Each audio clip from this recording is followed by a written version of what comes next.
it changed everything. My daughter was born. I was 17 years old. I was a father. That one moment put me in a different trajectory. I stopped blaming the world for my problems. I wanted to step up. I wanted to, be a dad. I went on a mission to build a portfolio, to create multiple streams of income, to become an investor. By the time I was 30 years old, I was retired. I was financially free, wondering what the hell am I going to do with the rest of my life. I live a life of fulfillment, and fulfillment for me comes from being in a position of service to people. I set out to create wealthy people, give people their time back, time freedom.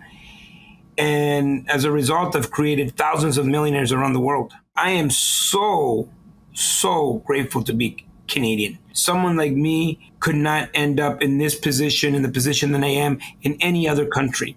This country made it possible. The biggest thing that you could do is invest in yourself to get the information, the knowledge, the skills to take you to the next level. Because the people that are going to make it in the new world of AI are people that have developed skills that are not taught in traditional education. That day, I discovered purpose. And a purpose powerful enough will make you unstoppable. Welcome to the Thought Leader Revolution with Nikki Ballou. Join the revolution. There's never been a better time in history to speak your truth, find your freedom, and make your fortune. Each week, we interview the world's top thought leaders and learn the secrets of how they built a 6 to 7 figure practice. This episode has been brought to you by eCircleacademy.com, the proven system to add 6 to 7 figures a year to your thought leader practice. Welcome to another exciting episode of the podcast, The Thought Leader Revolution. I'm your host, Nikki Ballou. And boy, do we have an exciting guest lined up for you today. Today's guest is one of the world's leading thought leaders in creating wealth for families through the power of leveraging multifamily real estate. He is the creator of the incredible Wealth Genius community. I am speaking, of course, of none other than the one, the only, the legendary Alfonso Cuadra. Welcome to the show, Alfonso. Hey, love the energy, man. Love the energy. Now I'm excited. I wasn't sure, but then you came with the energy. I love it. I love it. So, Alfonso, the people that listen to this show, they are society's great heroes. They're entrepreneurs. They're the men and women with a dream, with a passion to make the world a better place, to make their families a legacy that they can be proud of. They don't come to this show to listen to me. I'm here every week. They come here because of you. They want to get to know you, but before they can truly open themselves up to you, they got to get to know your backstory, man. How'd you get to be the great Alfonso Cuadra? Look, I won't take too long on this, but to give you the cliff notes, I came here as a refugee from war-torn El Salvador. My mom had $30 in her purse. I was 9 years old, and we had a dream. Now, back home, my mom was a journalist, and in the 70s in Latin America, she was an ethical journalist, where she wanted to, write about and report about all the crimes that were happening in my country, all the human rights issues. And so, of course, governments don't like that. Eventually, she was shut down, and she was illegally detained and brought to prison, where she was going to serve a 40-year sentence. Now, I'm a baby at the time, and my grandparents kept me in hiding, so there wouldn't be any leverage using me as, potentially kidnapping me as leverage against my mom. And so I was held in captivity for the first 5 years of my life. I was not allowed outside. I was not allowed to interact with other kids. I was pretty much a prisoner myself. Now, like I was telling you before, I'm a man of faith, and thank God, some people stepped in, NGOs, and my mom was released from prison, and we came to Canada. We arrived here in Canada. Now, I spent so much time, going from hiding from regimes and going from place to place that I ultimately missed a lot of educational opportunities. And so for me, integrating into the education system was very difficult. To make a long story short, by the time I was 15, I was frustrated and ultimately dropped out of high school, left home, and now I'm living on the streets. And very much like the kids we see today, living on the streets, panhandling for change. And I went through a lot of dark moments, just like everyone watching this podcast, listening to this podcast. I'm sure you went through some dark times. We've all gone through some dark times in our lives, and I would have stayed there. I mean, my life was I had nothing to look forward to. I had nothing really going on in my life, but I had a life-changing moment, and it changed everything. My daughter was born. I was 17 years old. I was a father, and that one moment put me in a different trajectory. I stopped blaming the world for my problems. And I wanted to step up. I wanted to, be a dad. I didn't have a dad growing up. My dad ran away during the war. And so that left a big void in my life. And I knew what that felt like. And so I didn't want my daughter to feel that way. And so ultimately that kind of gave me the kick in the ass to really want to change and transform my life. And I went back to school. I got a job, $5 an hour, and I knew that wasn't going to cut it, so I started a business. At 17 years old, I started a business. It was a small business, a legal business, okay? Because I know where your imagination might go at 17.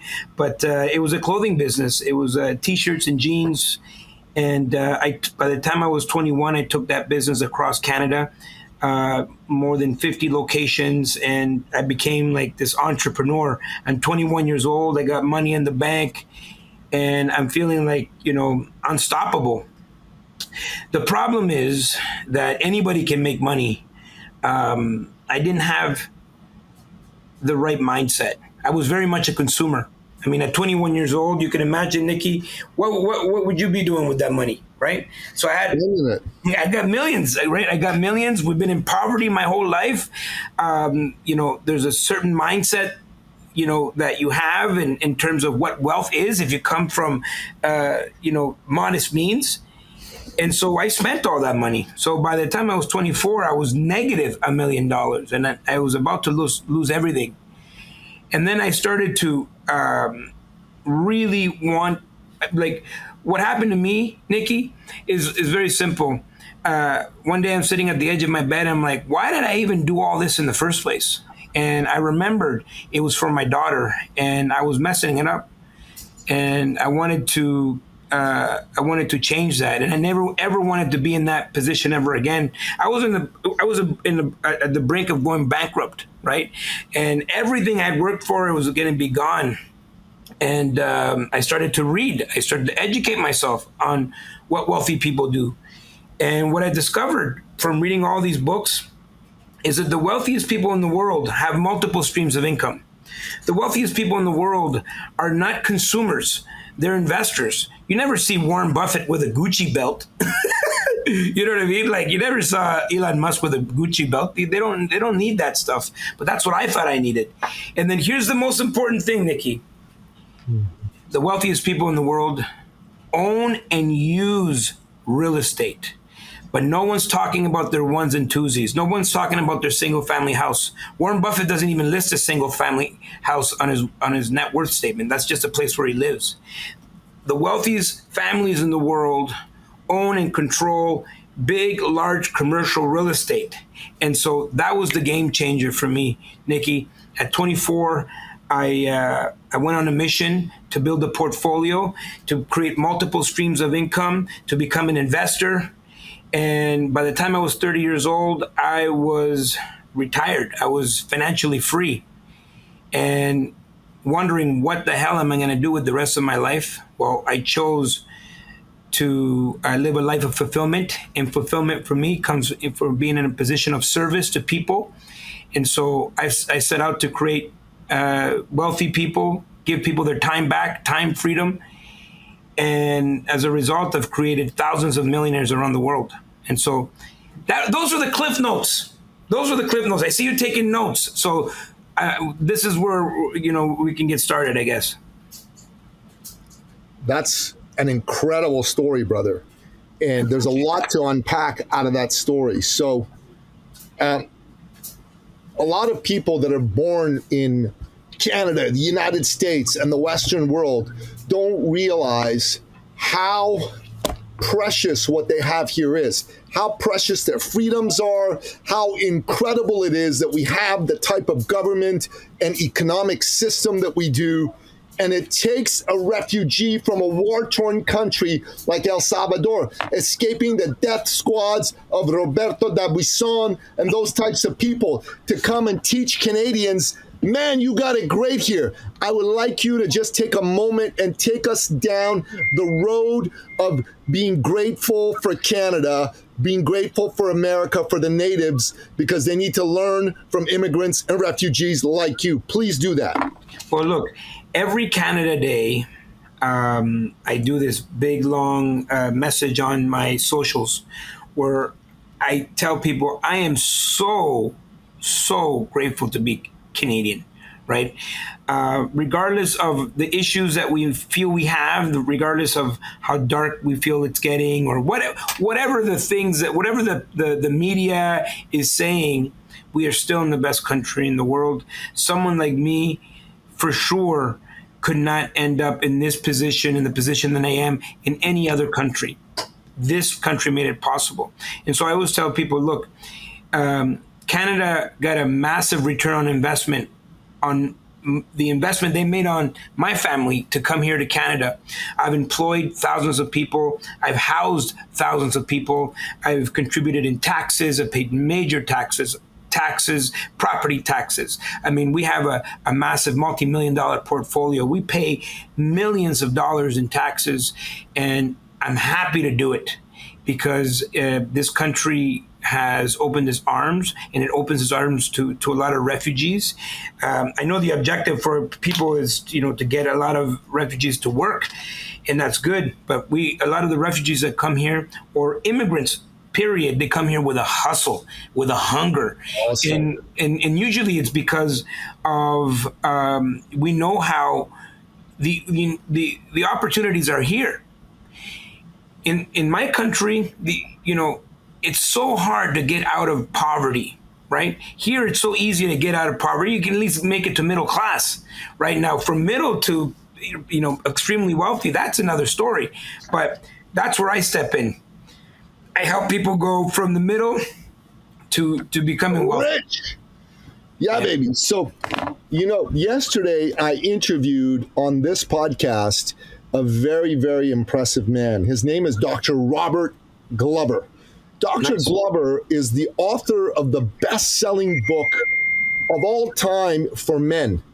Alfonso, it's called No More Mr. Nice Guy. You may have heard of this book. It's a phenomenal book. It's been out for 26 years, and every year it sells hundreds of thousands of copies, okay?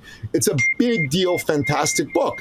And what he said to me as part of him coming on the show was he was there to teach the people on the podcast, hey guys, this is how you can build a brand for yourself. This is how you can build a business for yourself.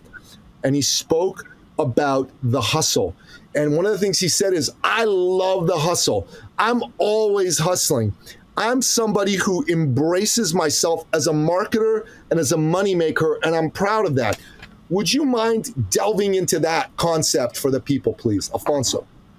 Yeah, so what happens, and there's something to be said about 10,000 hours, right? When you do something for more than 10,000 hours, there's a confidence that's built within it, right? So, everyone is wanting instant results. They can't wait for the results, right? Every Instagram, Insta Rice, there's no delayed gratification, right? But that's where the money is in essence. I've been doing this for so long. So I'm talking about over 25 years of investing in real estate. What happens is you go through the ups and downs, the mistakes. You go through all the imposter syndrome, and you get to a point where you just ooze confidence. And what happens, you go from becoming a regular anything to becoming the right? So people know me as the Godfather of real estate. People's like, whoa, that's kind of like a nick. That's a pretty interesting nickname you gave yourself. I'm like, yeah, because I own it, right? I own it, and I ooze confidence. I know what I'm doing. More than 10,000 hours in education, investing in myself. So that confidence now becomes a magnet. People are attracted to people that are confident, people that know their stuff, right? No one wants to go to the losers' locker room. People are attracted to the winners. And so, that only comes from doing something over and over and over and over and over and over and over and over so many times that you could talk about. I can underwrite an apartment building in my sleep. The things that I teach my students to do, people call me. They're like, you're a superhero, right? Because there is complexity, but when someone that has the confidence can explain to you in simple layman's terms how things work, how anybody can become wealthy through real estate, especially multifamily, you become a magnet.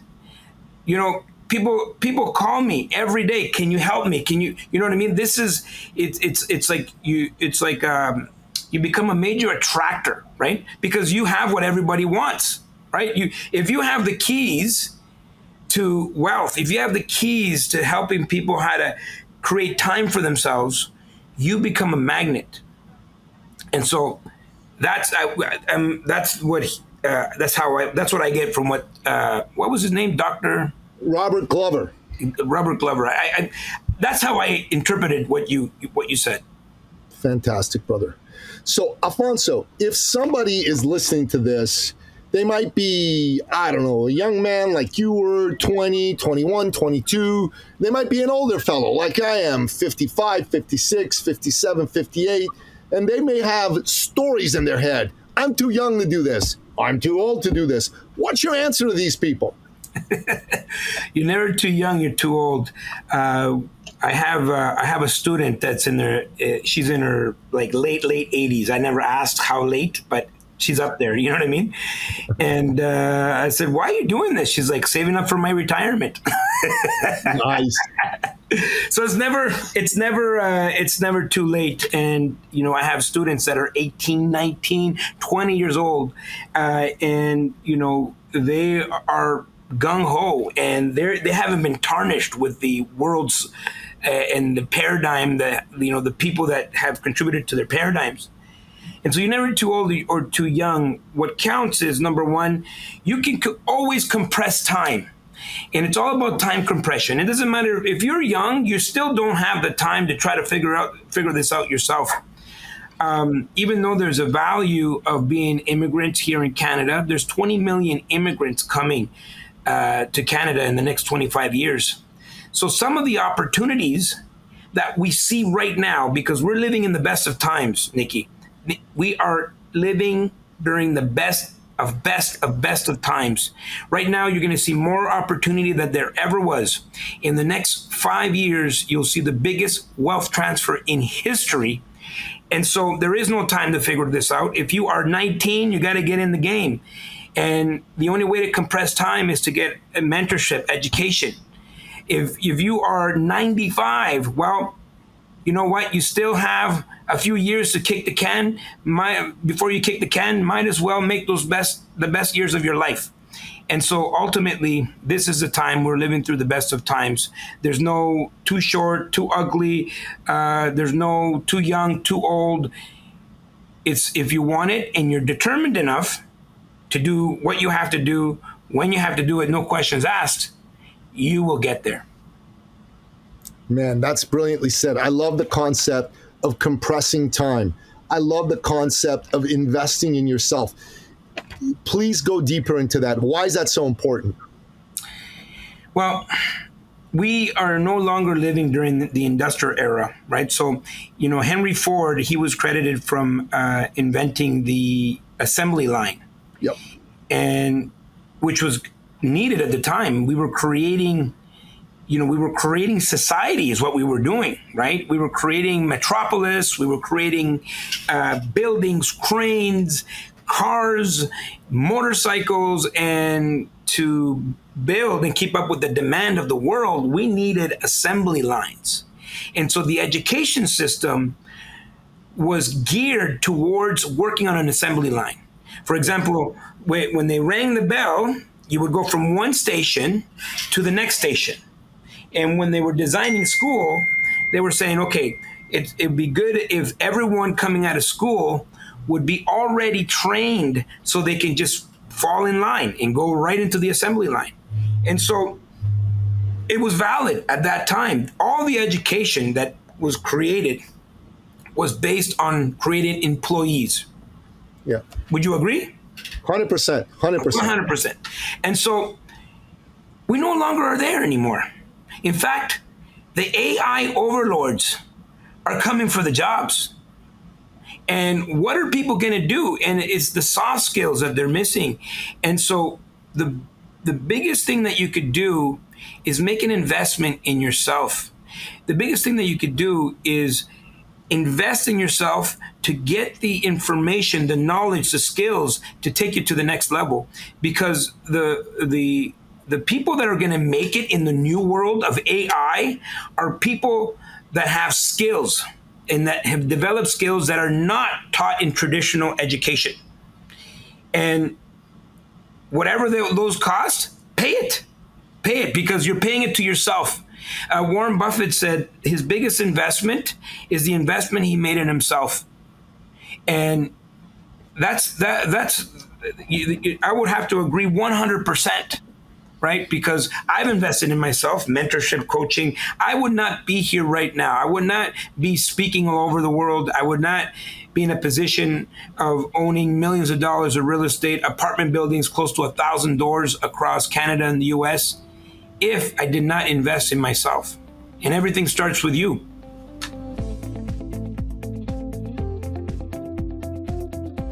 You know, the great Robin Sharma, who many years ago when I was in the fitness field was a client of mine. He's the author of the immortal book, The Monk Who Sold His Ferrari, one of the greatest personal development authors of all time. I've seen that. Yeah, it's a fantastic book. I highly recommend you read it. He was a client of mine back in the day. This is 2008.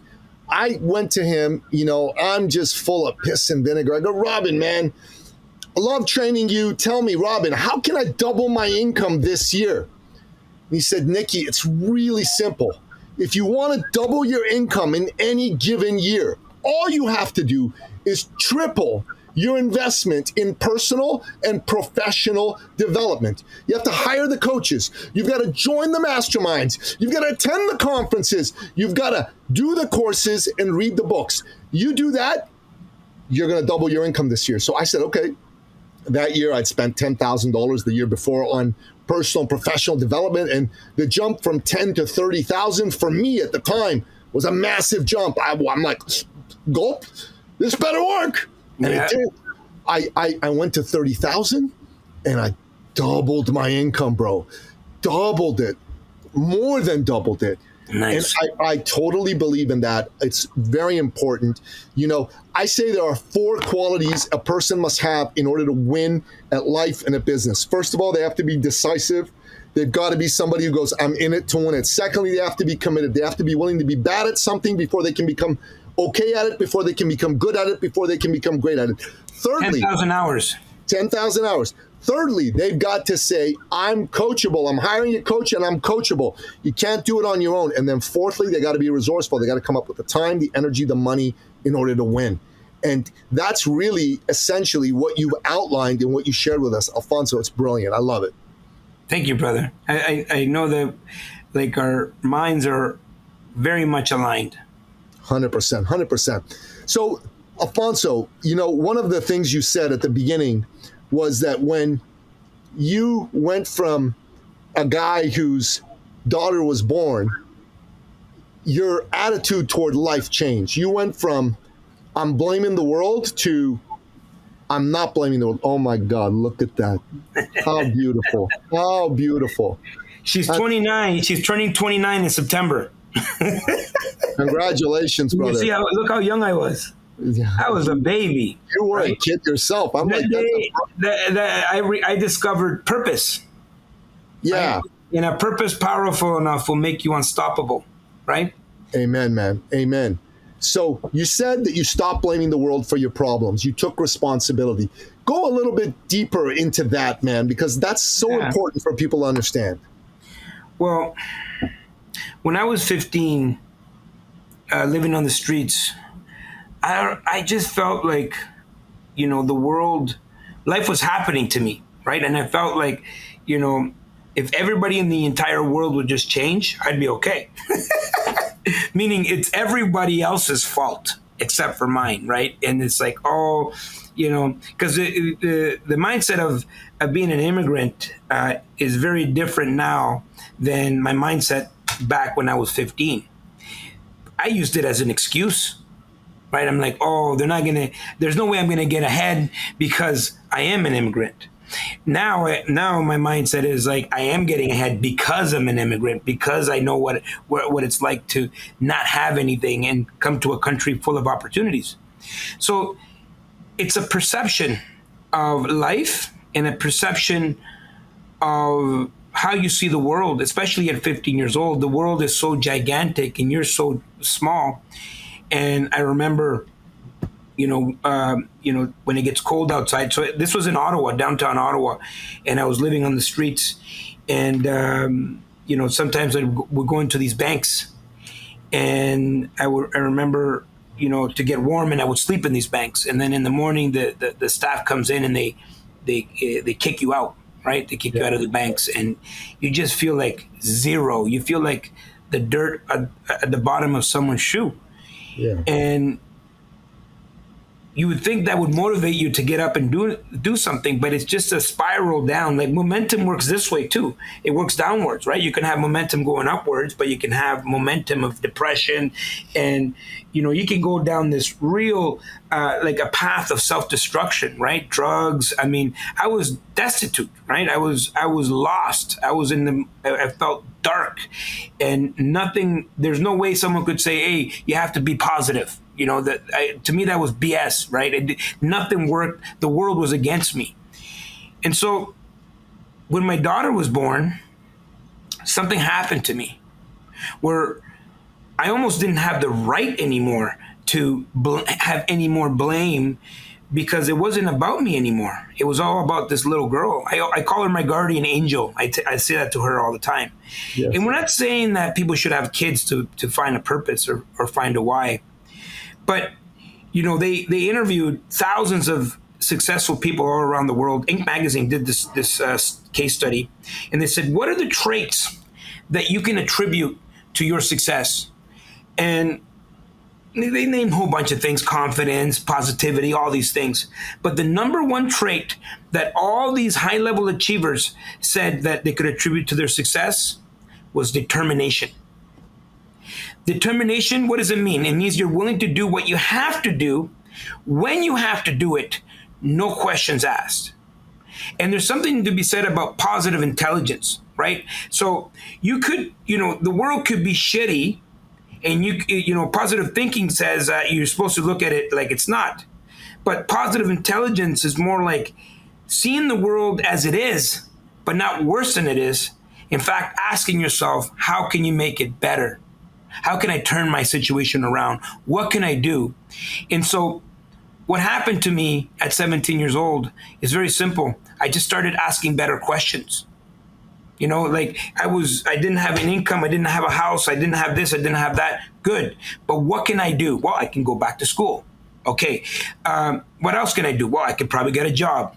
Oh, they don't pay very well. What else can I do? Well, maybe I could start a business. And so what happens, any obstacle that anybody has in their life can be changed. If they change the whatever the objection or the phrase or the story that they're telling themselves, and change it into a question that empowers them. And instantly you're going to change the trajectory and the momentum going the other way versus a spiral going down. That's brilliant. Positive intelligence. Don't look at things that are not great and pretend they're great. Look at them as they are, but no worse than they are, and then ask, how can I make it better? Yeah. Brilliant. Brilliant. Okay, Alfonso. So if people are listening to this and they go, I'm loving this Alfonso character, man. I want me more Alfonso. What's the best way for them to find out more about you, consume your content, attend your courses and conferences? How's all that work? Look, I'm very Googleable, right? So you type in Alfonso Cuadra, the Godfather of real estate, and if I'm not on your favorite platform, shame on me. So what I would say, the best way to find out who I am is simply subscribe to my YouTube channel. Go on YouTube, type in Alfonso Cuadra, and subscribe. And I have about 1,400 videos. I've been doing YouTube since 2008. I don't do YouTube like other people do YouTube. On YouTube, I'm very much myself. There's no fancy editing. It's just me, my thoughts, my life. I'm quirky, I'm silly. And if anything I say there resonates, reach out. Send me a DM, drop me a line, and we'll connect. I like it. Listen, folks, I want to say something to you. A lot of the thought leaders that come on here, they're awesome. I mean, every one of them's awesome. A lot of them come and say to you, hey, listen, go get my book, right? Go to my website, order this, sign up for a call, whatever. And all that's valid. I'm not trying to say no, that's not valid. But every once in a while, there's a thought leader, a big person like Alfonso who'll say, hey, man, check out what I'm doing. If you like it, send me a direct message. That means he's personally, not a member of his team, but he himself is going to read that message, right? And he's going to answer you. He's going to be somebody who's going to give you his time, his heart, his love, his caring. And I want to tell you something. If you are a seeker and you're looking to win in life and win bigger, one of the key laws you've got to follow is the law of proximity. Who you are around matters. And if a big person is giving you a window, a small window, big window, doesn't matter, into their personal proximity, all that will do is elevate you as a human being, as a thinker, and as a money maker. So I'm just telling you, even if you never thought about real estate, even if you have zero intention of ever doing real estate and your dreams are elsewhere, you need to go do what Alfonso said and give him a DM, because that alone will elevate you, make you a better man, a better woman, and it will make you richer. So take advantage of that. Alfonso, we end every episode by asking you, our guest expert, what are your top 3 expert action steps? These are your 3 best pieces of life, of business advice, shared in bullet point form that you believe will take my listeners' life, their business, to the next level. What do you say? Very simple. For me, it starts with really understanding what you want. If you don't know what you want, you're lost. And so you have to know exactly what you want. You need to have you need to focus on all these categories in your life, because you want to look at the whole life. It needs to be detailed and specific. Number 2, you need to know who. Who is the you that has that life that you want? Who do you need to become in order to be a direct match to everything you want? Jim Rohn said, success is what you attract by the person you become. Success is what you attract by the person you become. So step number 1 is figuring out what. Step number 2 is who. Who is the you that is living that life of your dreams? And simply, number 3 is become that person now, this very second. The second you decide to become, that's when you start having the power to move mountains. The second you decide to be it, you will have it. You start to attract the right people, the right circumstances, the right ideas, the right joint ventures, the right capital, the right friendships, the right podcasts, the right everything to match the person you've just become. It's only natural. Alfonso, it's so brilliant what you said. Know exactly what you want, be detailed and specific, know who you need to become in order to get that, and then become that person now. Take action. I want to tell you a story as we wrap up and land the plane on this. So February 2nd, 2023, Nikki Ballou, former top personal trainer to Olympic champions, to billionaires, guy who used to be super fit, got into the world of business coaching, got fat over 12 years, gained over 50 pounds. I had my shirt off in front of the mirror and I see my gut spilling over my jeans. The jeans are tight. I hate how I look. I hate how I feel. My girlfriend is slim and beautiful and, well, I'm not. You know what I'm saying? I'm mad at myself. I get so mad that I say, F it.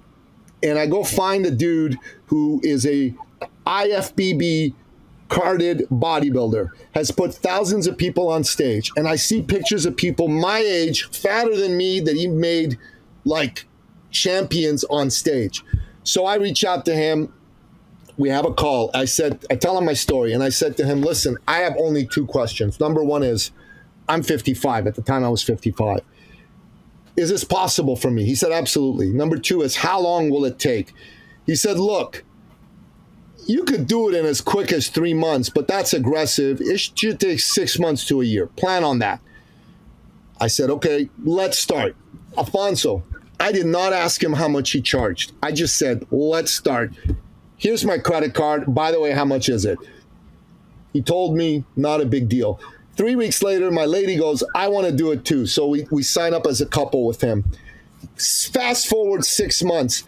I am listening to this guy. Whatever he says, I do. The way he says to work out, the way he says to eat, the way he says to sleep. From February 2nd to August 11th, just over 6 months, I go from 227 pounds to 169 pounds, brother.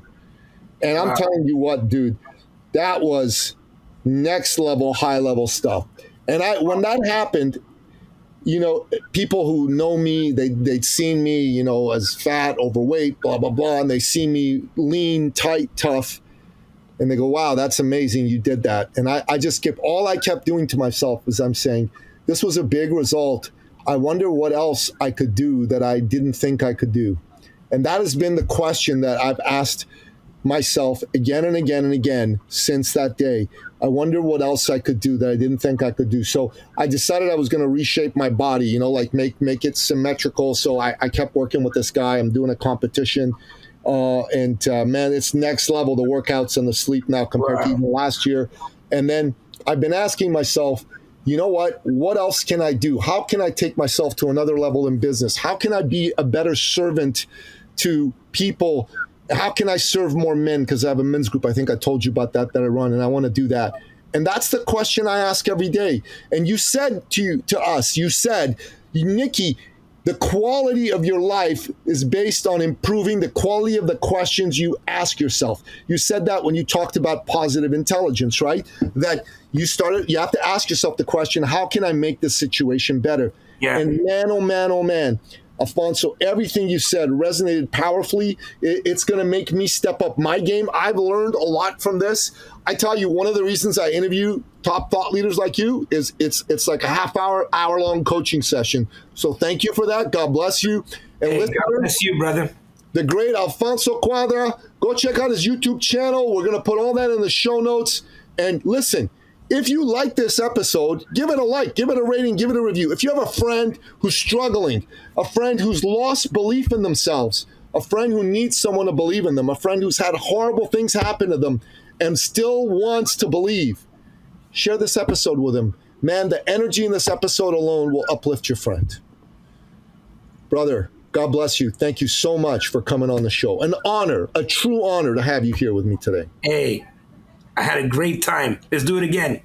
Absolutely. Can't wait.